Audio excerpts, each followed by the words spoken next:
nti ebyo byonna basegereenya system tebagimanyi nabaga nti when you analyze our murders we have what we call elimination murders bo bwe basooka okutegeera ekiri mu gavumenti ya Museveni bw'oba ogibala efaanana ya Uhuru Kenyatta gavumenti ya Uhuru Kenyatta tekoze lwayi mulimu Ruto ate Kenyatta yabala bubi singa Kenyatta yakkiriza Ruto amusikire ifoti ya Ruto yonna n'agigatta kuno naga nti give me vote me to consolidate what we have done in the last 10 years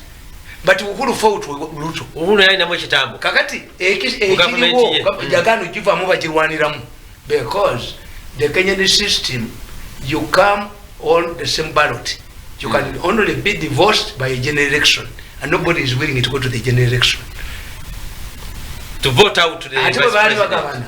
Ruto yasinga okutwala ministries ezirimu parastatals kakati bala ko bukagabwe abantu bana Kenya basanifu naba tufunyeyo n'omunaku wabba neyenkana bano bote bakitegeera nti bwoli musajja ku kyalo ng'ofunyisa bakaba n'embuto omupaka sinafunyisa muwala oba mukazi wo ku kyalo kakati people are treating Ruto as a hero na obayingiramu n'obabbanamu bifanaganisha n'ebya Uganda ati nkubulire namuno mulimu group ey'amaanyi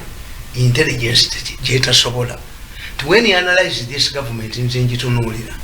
abalijjawo bajja kukwata kulubya Sebowa neziribakwa kasita okwata kulubya amanyi ebiri mu gavumenti mwonna mujjakole ne mawulire nti loko ekikutegeeza nti mu gavumenti eno mulimu abalwanagana kyekiri kyenkunyonyodde nti omuntu avudde ewa Bobi Wine walirooza nti baali muwadde ssente naye ye tebaamuwa si Museveni yazimuwa yalagira kati olwo n'okuba yakola ensobi nandya mu Bobi Wine olukwe aba Museveni abagaba ssente tebayinza muwa okitegedde ekintu ekyo nti okulya mu Bobi Wine olukwe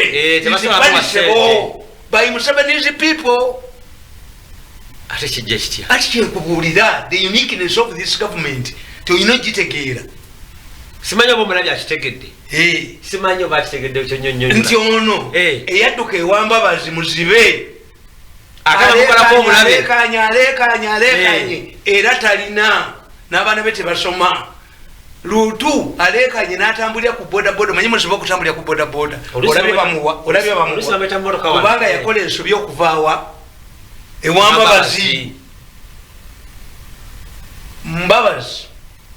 abayiso bagenda ne bamuketta kakati bamuketta ne bali abali mu yiso bannaabwe ne babagoba ne babagamba temumanyi kuwandika report they were sacked Mbabazi n'abakwata n'abayita ne bagamba kati njagala mumbuulire oli kumwabuulidde abawaddeyo Mbabazi got a lawyer for them n'abayamba musango ne kugenda ewa mulamuzi bamuyita Musota n'abaliwa biliyoni 7 naye bazibabbako naye yabaliwa